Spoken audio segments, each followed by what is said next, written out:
देश का विकास के चिकित्सा और शिक्षा, ये दो प्रमुख ऐसे मुद्दे हैं जिन पर डिपेंड होता है, जिनसे माना जाता है कि इस देश में कितना विकास हुआ है चिकित्सा और शिक्षा के क्षेत्र में। आज हम बात करेंगे 1947 में हमारा देश आजाद हुआ, 2020 चल रहा है। इन 74 सालों में देश में क्या बदलाव हुए चिकित्सा के क्षेत्र में, हमारा देश आज चिकित्सा के क्षेत्र में कहाँ खड़ा है विश्व के और देशों की तुलना में। हमारे साथ इस मुद्दे पर बात करने के लिए भोपाल के वरिष्ठ श्वास रोग विशेषज्ञ डॉक्टर पीएन अग्रवाल जी हैं। हम उनसे बात करेंगे कि हमारे देश में आजादी के बाद से चिकित्सा के क्षेत्र में कितना बदलाव हुआ। बहुत बहुत स्वागत है सर आपका हमारे इस खास कार्यक्रम में। धन्यवाद सर। हमारे दर्शकों को आप बताइए सर कि आजादी के बाद से 2020 जो ये 74 सालों का एक समय, लंबा समय रहा है, कितना डेवलपमेंट हुआ है सर चिकित्सा के क्षेत्र में? उज्जवल जी, बहुत इम्पोर्टेंट बात हम कर रहे हैं। हमने शायद बहुत समय से इतने पहले मुड़ के देखा नहीं, परंतु 1947 के बाद आप देखिए, उस समय जब बिल्कुल बहुत प्राइमरी स्टेज में था एलोपैथी का मेडिसिन पूरे विश्व में, टीबी जैसी बीमारी तक की दवाइयां नहीं थी उपलब्ध, पर धीरे धीरे समय के साथ में बदलाव आते जा रहे हैं और बहुत बेसिक बीमारियां जो टीबी और निमोनिया और इन्फेक्शन होते थे वहां से बढ़ना शुरू हुआ। फिर धीरे धीरे करके बीमारियों के डायग्नोसिस और अच्छे उपचार के बारे में जानकारी बढ़ी। तो 1970, 80, 90 के दशक में इस पे बहुत जोर रहा। एंडोस्कोपी आई जिससे कि पेट में देखा जा सकता था। फिर ब्रोंकोस्कोप तकनीक आई। ये तकनीक फाइबर ऑप्टिक सिस्टम पे काम करती थी, जिसमें दूरबीन डाल के श्वास नलिका को, फूड पाइप को अच्छे से देख सकते थे, उनको देख के बीमारी को समझ सकते थे। इसी दौरान हमारे इकोकार्डियोग्राफी आया, जिसमें हम सोनोग्राफी और इकोकार्डियोग्राफी से हम बाहर से रहते हुए साउंड वेव्स के थ्रू लंग्स, बॉडी के डिफरेंट ऑर्गन्स, पेट के अंदर के स्ट्रक्चर, लिवर, किडनी, स्प्लीन, पेट में पानी है कि नहीं है इत्यादि देखने लगे। फिर धीरे धीरे करके जैसे जैसे हमको रोग के बारे में दिखने लगा, वैसे वैसे हम उनको डायग्नोस करने लगे और साथ साथ उसका उपचार होने लगा। एक तरफ तो एंटीबायोटिक्स बनी, पर साथ साथ दूसरी जानकारी ऐसी है कि खून पतला करने की दवाइयां, जैसे एस्पिरिन, ये दवाइयां बनी। दवाइयां दूसरी, फिर हमको शरीर के बारे में बहुत से पिछले समय में विटामिन की कमी, मिनरल्स की कमी, इसका पता चला, उसको हमने करेक्शन किया। तो समय के साथ कैंसर भी आया, कैंसर के उपचार की चीजें आई, बड़े बड़े ऑपरेशन होने लगे, हार्ट की बाईपास सर्जरी होने लगी, फिर उसके कारण ब्रेन की बड़ी बड़ी न्यूरो सर्जरी होने लगी और ये माइक्रोस्कोपिक लेवल में चली गई, जिसके चलते गहरे से कठिन सिचुएशन को ट्रीट करना संभव होता चला गया। तो आप देखिए कि पिछले सालों में 1970 में जब था, हिंदुस्तान में आम एक आदमी की जो एवरेज एज थी, लाइफ एक्सपेक्टेंसी थी, वो केवल 55 वर्ष थी।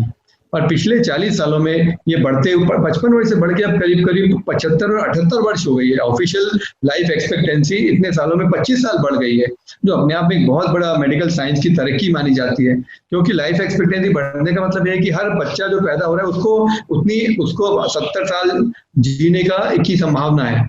और ऐसा नहीं कि 70 साल, जो कई बच्चे जल्दी खत्म हो जाते हैं, पर दूसरे लोग 80, 90, 100 साल भी जीते हैं।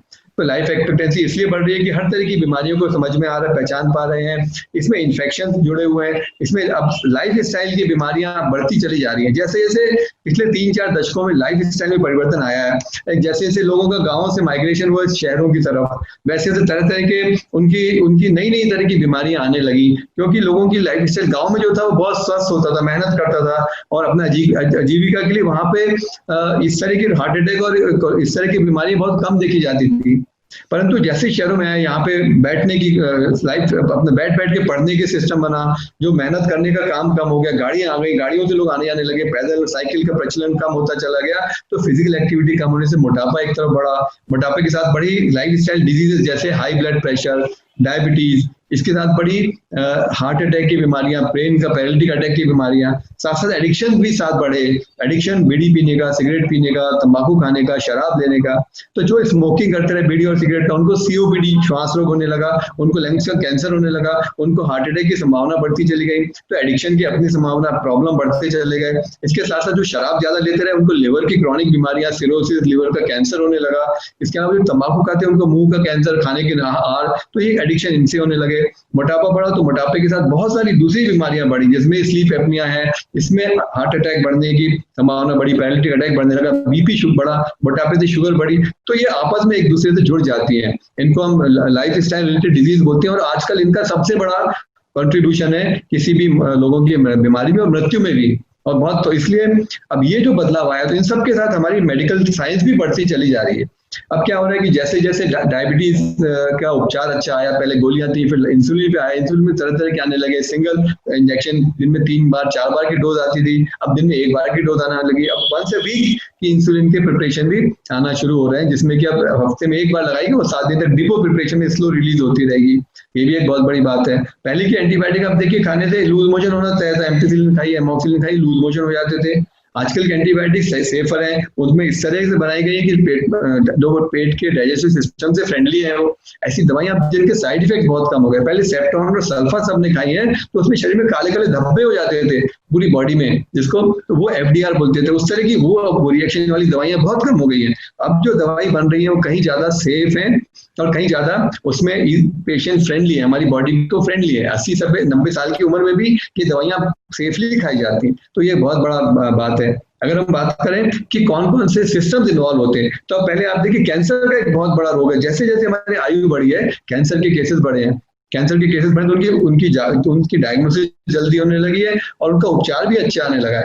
मैंने जब 25 साल पहले चंडीगढ़ में अपना कोर्स किया था, तो उस समय हम लोग लंग कैंसर का उपचार करते थे। डॉक्टर बेहरा हमारे प्रोफेसर थे और उनका बहुत बड़ा नाम है देश और विदेश में कि लंग कैंसर के बारे में। तब हम लोग देखते थे जो व्यक्ति एक बार डायग्नोज हो गया उसकी उल्टी गिनती शुरू हो जाती थी। 1995-96 में एक बार डायग्नोज तो 3, 4, 5 साल में करीब करीब उस व्यक्ति की मृत्यु तय थी। केवल 10% लोग सर्वाइव करते थे अच्छी दवाई के बाद भी। परंतु आज के दिन टैबलेट्स आ गई जो कि कैंसर में काम करती हैं। तो कैंसर का टाइप देख लेते हैं, पहचान लेते हैं, उन टैबलेट्स को खा के व्यक्ति चलते फिरते ऐसे घूमते हैं कि उनको कुछ हुआ ही ना हो। 5 साल बाद कैंसर डिटेक्ट होने के गोली खा के व्यक्ति आके हमारे पास बैठते हैं, ऐसे लगता है कुछ हुआ ही नहीं। तो इस तरह से बदलाव हुआ है, लाइफ एक्सपेक्टेंसी बढ़ती चली जाती है। कैंसर भी अब क्योरेबल हो गया है। पहले तो कैंसर के नाम से ये तय था कि अब ज्यादा दिन सर्वाइव नहीं करेंगे, पर अब ऐसा नहीं है। ऐसे हार्ट अटैक होता है तो पहले एंजियोप्लास्टी हो जाती है, 2 बार 3 बार हो जाती है, फिर बाईपास हो जाता है, 1 बार 2 बार हो जाता है, और अब तो हार्ट ट्रांसप्लांट की रेगुलर बेसिस पे सर्जरी हो रही है। तो हमारा देश भी हार्ट ट्रांसप्लांट, लंग ट्रांसप्लांट और लिवर ट्रांसप्लांट कर रहा है। बोन मैरो के ट्रांसप्लांट तो होते ही चले आ रहे थे। तो बहुत इसमें कोई शक नहीं है कि हमारी साइंस ने और हमारे देश में बहुत प्रगति की, बहुत हम लोग आगे बढ़े हैं। और ये रोजमर्रा में हम देखते हैं कि लिवर के ट्रांसप्लांट और हार्ट और लंग्स के ट्रांसप्लांट भी हो रहे हैं, जो आप इससे बड़ा क्या हुआ, एक ऑर्गन ही कोई बदल दे। अतः ये बहुत पॉजिटिव बात है। उसके अलावा जागरूकता बढ़ी है।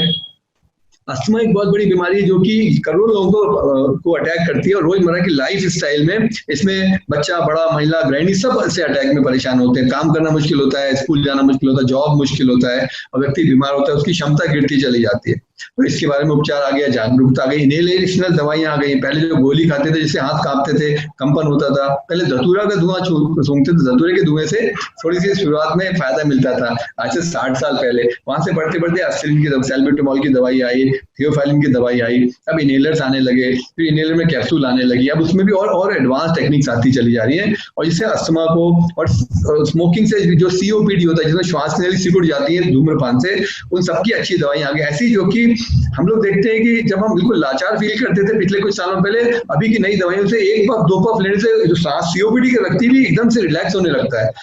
नहीं तो उनको वेंटिलेटर लगाने की जरूरत पड़ती थी, ऐसा नहीं। अब इसमें भी फायदा होने लगा है। तो सभी तरह की रोगों में, भले वो श्वास के रोग हो और लंबे क्रॉनिक रोग, एक्यूट इन्फेक्शन तो ठीक कर ही लेते थे, क्रॉनिक रोग जिसमें कि केवल उल्टी गिनती शुरू होती थी, लोग 60-70 की उम्र के बाद तो व्यक्ति का उठना बैठना मुश्किल, नहाने धोना मुश्किल, टॉयलेट तक जाने में सांस फूलती थी, ऑक्सीजन कम होती थी। सीओपीडी के लिए उसमें भी अभी अंतर आ गया है, उसमें भी एक बहुत पॉजिटिव आउटलुक आ गया। इसीलिए हम देखते हैं 80-90 साल के व्यक्ति, हमारे पेरेंट्स, ग्रैंड पेरेंट्स आराम से वॉक करते हैं और स्वस्थ दिखते हैं। ऐसा देख के लगता नहीं 65 साल में कि कोई व्यक्ति की आयु 65 है। आप देखिए ऐसे कितने लोग हैं जो कि बिल्कुल अच्छे दिखते हैं, स्वस्थ दिखते हैं। आवश्यक है कि अपने वजन को नियंत्रित रखें, अपनी लाइफ स्टाइल को नियंत्रित रखें, अच्छे से स्वास्थ्य, अच्छा खाना खाएं, हैप्पी रहें, हेल्दी रहें और एडिक्शन से दूर रहें। ये बहुत आवश्यक है इन सब में, क्योंकि एडिक्शन ना चाह के भी हमारे शरीर को डैमेज करता चला जाता है। मैं ये बात जरूर बोलूंगा कि आज हमारा देश विश्व के जो टॉप कंट्रीज है, यूरोपियन कंट्रीज, यूएसए, इनके बराबरी से चल रहा है। हमारे पास भी सारी की सारी नए लेटेस्ट टेक्नोलॉजीज आ गई हैं। हमारे अभी हम टेक्नोलॉजी गाँव में पहुंचा दी गई है और इसके साथ हमारे यहाँ एक्सपेक्टेंसी लाइफ की बढ़ती जा रही है। हमारे लोग कहीं ज्यादा अच्छे से हम लोग कर पा रहे हैं, हमारे बच्चे बहुत पढ़ रहे हैं, हमारे यूथ काम कर रहे हैं, हमारे एल्डरली लोग भी अच्छे से स्वस्थ होकर काम कर रहे हैं। तो ये तो जनरल बात मैंने कही। अब इसके साथ ही आज के युग में ये बात करना भी जरूरी है कि अब कोरोना जो अचानक इन सबके बावजूद भी देखिए कोरोना जैसा वायरस आ गया पूरे विश्व में, और हम इतनी एडवांस कंट्रीज, हम लोग तो मंगल ग्रह तक जा चुके हैं। ऐसी ऐसी मिसाइलें बनी जो 1 घंटे में 4000 किलोमीटर तक चली जाती हैं, जेट एज है, फिर भी एक वायरस ने पूरे विश्व को पैरालाइज कर दिया है, अपने घुटने पे ला दिया है। और अभी ऑलरेडी 7 लाख से ज्यादा मृत्यु हो चुकी है, 2 करोड़ से ज्यादा लोग ग्रसित है, और ये आंकड़ा बढ़ता चला जा रहा है।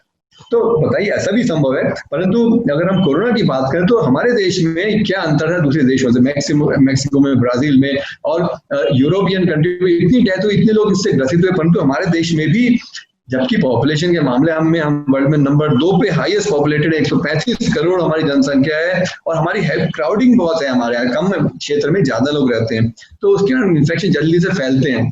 फिर भी हमारे पास बहुत अच्छे से मैनेज किया गया, और हम लोग की डेथ रेट अभी केवल 1.96% है, घटते घटते 3 के ऊपर थी, अभी भी 2 से भी कम है। मतलब 100 लोग बीमार होंगे तो केवल 2 से ज्यादा 2 लोग की मृत्यु हो रही, बाकी लोग अच्छे होकर घर जा रहे हैं, जो जबकि बड़े बड़े कंट्रीज में ऐसा अच्छा रेट नहीं आ पाया। तो ये बहुत बड़ी बात है, कारण हमारे स्वास्थ्य सेवाएं अच्छी है, हमारा एडमिनिस्ट्रेशन, हमारा देश, प्रधानमंत्री जी और पूरा स्वास्थ्य विभाग, सेंट्रल गवर्नमेंट का स्वास्थ्य विभाग और विभिन्न प्रदेशों के स्वास्थ्य विभाग और वहाँ के मुख्यमंत्री, सबका बहुत बहुत बड़ा कंट्रीब्यूशन है। मैं तो बोलूँगा हम आम व्यक्ति का भी इसमें कंट्रीब्यूशन है, क्योंकि कोरोना का संकट खतरनाक संकट है। हमारे भोपाल में, हमारे मध्य प्रदेश में भी बहुत अच्छे हॉस्पिटल्स हैं, बहुत अच्छी तरह से इनको देखभाल हो रही है, और इनको जल्दी डायग्नोज करके और बचाव करके हम इनसे भी हम लोग जीत रहे हैं।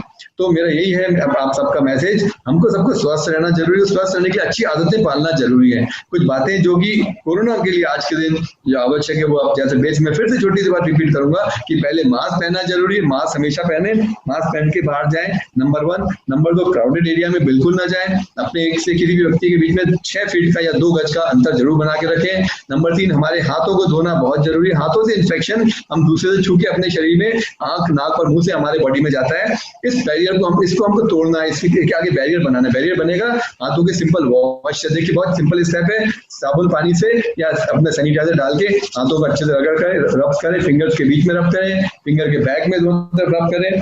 इसके अलावा आप इसको इस तरह साफ करते हैं, हथेली साफ करते हैं, इसके बाद थंब के साइड में क्लीन करते हैं, रिस्ट को क्लीन करते हैं। ऐसा कुल करने में 20 सेकंड का समय लगता है, और हाथ पूरे अच्छे से वॉश करके आप देखेंगे हमारे हाथ इन्फेक्शन फ्री हो गए हैं। और ये हमें सबसे बड़ा फैक्टर जो हमें बचाएगा, मास्क पहनेंगे, हाथ धोएंगे और दूसरों से दूरी रखेंगे। और तीसरा, खांसी नहीं करना, सर्दी नहीं छींकना नहीं है, उसके लिए एटिकेट फॉलो करिए ऐसे खांसिए, छींकना भी हो तो ऐसे करिए, टिश्यू लीजिए और उसको प्रॉपर्ली डिस्पोज ऑफ करिए।